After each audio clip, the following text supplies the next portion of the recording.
नमस्कार, MG TV में आपका स्वागत है। मैं हूं रंजीत छाबड़ा।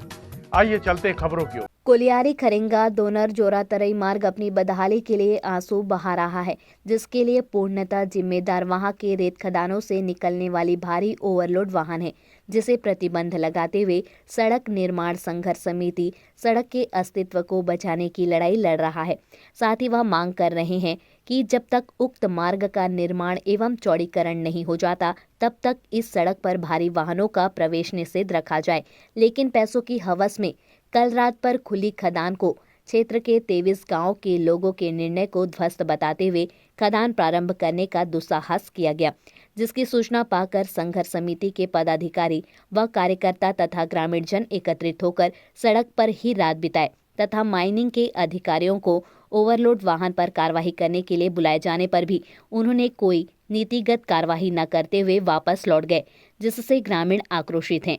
सड़क निर्माण संघर्ष समिति के संयोजक हिरेंद्र साहू ने बताया कि निरंतर हो रही दुर्घटनाओं के बाद भी वहां के नागरिकों को असहाय बनाकर प्रशासन उपेक्षा पूर्ण व्यवहार कर रहा है।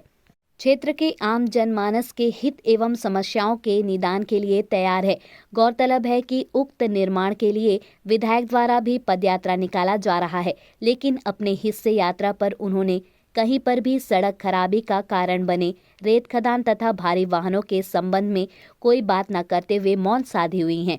रात के प्रदर्शन में प्रमुख रूप से शामिल हुए हैं हिरेंद्र साहू, दयाराम साहू, कुलेश्वर साहू, पूर्व सरपंच निरंजन साहू, मेघनाथ साहू, नरेश साहू, गोपाल साहू, जनपद सदस्य गौतम साहू एवं अन्य बहुत सारे ग्रामीण उपस्थित थे। पूरे क्षेत्र के जनमानस जनप्रतिनिधि के द्वारा कोलियारी खरेंगा दोनर मार्ग की जर्जर स्थिति को देखते हुए विगत 3 माह से गैर राजनीतिक रूप से आंदोलन कर जनता की सुरक्षा के बीड़ा जो क्षेत्रवासी लिए थे, जिसके तहत इस क्षेत्र महानदी के तट किनारे बसे सभी ग्रामों में रेत उत्खनन होने की वजह से, हैवी वाहन चलने की वजह से रोड की जो जर्जर स्थिति इतनी दयनीय हो गई, जिसके वजह से लोगों का चलना जीना दूभर हो गया था। कई घटनाएं में हमारे क्षेत्र के लोगों का हाथ पैर टूट रहा है, जान गंवा रहे हैं, और उस स्थिति को शासन प्रशासन के द्वारा कभी गंभीरता से नहीं लिया गया, जिसके वजह से क्षेत्र के जनवासियों के द्वारा, आम नागरिकों के द्वारा उद्वेलित होकर, जन आक्रोश होकर धरना प्रदर्शन में बैठ गए, जिसके तहत ग्राम कोलियारी में चक्का जाम भी किए थे, जिसमें शासन प्रशासन के जिम्मेदार अधिकारियों के द्वारा यह आश्वस्त किया गया था कि जब तक इस रोड का सहीकरण से चौड़ीकरण मजबूतीकरण नहीं हो जाएगा, तब तक भारी वाहन चलने लायक रोड नहीं बन जाएगा, तब तक इस रोड के किसी भी खदान को संचालित नहीं किया जाएगा। भारी वाहनों पर प्रतिबंधात्मक कार्रवाई किया जाएगा। ऐसे सभी, चाहे वो आरटीओ विभाग हो, चाहे वो माइनिंग विभाग हो, चाहे वो राजस्व विभाग हो, साथ साथ जो पीडब्ल्यूडी के भी अधिकारियों द्वारा इस रोड के रिपेयरिंग का आश्वासन मिला था, लेकिन आज पर्यंत तक इस दिशा में किसी के द्वारा भी ठोस पहल नहीं किया गया। अपितु आज ग्राम परसुली के खदान को अलीगल रूप से रात्रि में भारी वाहन को चलने के लिए चालू करवा दिया गया था, जिसके विरोध में संघर्ष समिति को जानकारी लगने के बाद यहाँ पर आकर ग्रामवासियों के साथ रात भर से जागरण कर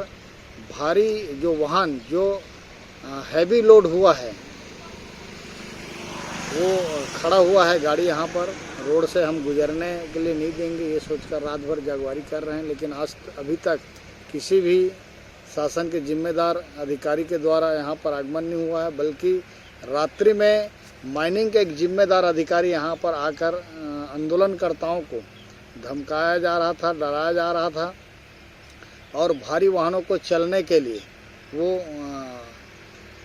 लोग आंदोलनकर्ताओं को यहाँ से हटने के लिए बोला जा रहा था। लेकिन किसी प्रकार के उनके दबाव में ना आकर, उनके डर में ना आकर आंदोलनकर्ता डटे रहे, और उनको इस प्रकार के अलीगल कार्रवाई करने के लिए जब हम आंदोलन करते कि यह जो आंदोलन जो खड़ा हुआ है वह गैर राजनीतिक ढंग से हुआ है, जिसमें हमें सभी वर्ग के और सभी पार्टी के लोगों का, जनप्रतिनिधि, स्थानीय जनप्रतिनिधियों का समर्थन प्राप्त है। इसलिए हम किसी पार्टी का समर्थन न करते हुए उसका किसी प्रकार के हमारा कोई समर्थन नहीं है पद यात्रा का। अगर वो वास्तविक में इस क्षेत्र के जनता के सच्चे हितैषी हैं तो जब रात भर जनमानस इस प्रकार से अपने रोड की चिंता के लिए यहाँ पर बैठे हुए हैं तो उसको आज जब पद यात्रा निकले हैं तो विषय वस्तु की जानकारी लेने के लिए यहाँ तक आना चाहिए और हमारी जो मूल जो मांग है, जो समस्या, उसका त्वरित निराकरण करते तो निसंदेह हम संघर्ष समिति भी उसके साथ कदम से कदम मिलाकर चलने के लिए सहर्ष स्वीकार करते, लेकिन अभी तक उनके द्वारा भी हमारा सुध लिया नहीं गया। अभी तक कोई आंदोलन में आपके शामिल हुए नहीं विधायक? अभी तक किसी भी आंदोलन में हमारा शामिल नहीं हुआ, ना हम लोग शामिल करना भी नहीं चाह रहे थे, लेकिन फिर भी उनका नैतिक कर्तव्य बनता है। उनके क्षेत्र के जनवासी अगर किसी मूलभूत समस्या को लेकर आंदोलनरत हैं तो उनका दायित्व बनता है कि वो उनका सुध लें, उनकी जो ज़रूरतें हैं उसको पूरा करने में उनको सहयोग करने बिल्कुल चाहिए था, लेकिन अभी तक ऐसा नहीं हुआ है। अभी लेते हैं एक छोटा सा ब्रेक। आप देखते रहिए MG TV, क्योंकि खबरों का सिलसिला यहाँ थमता नहीं।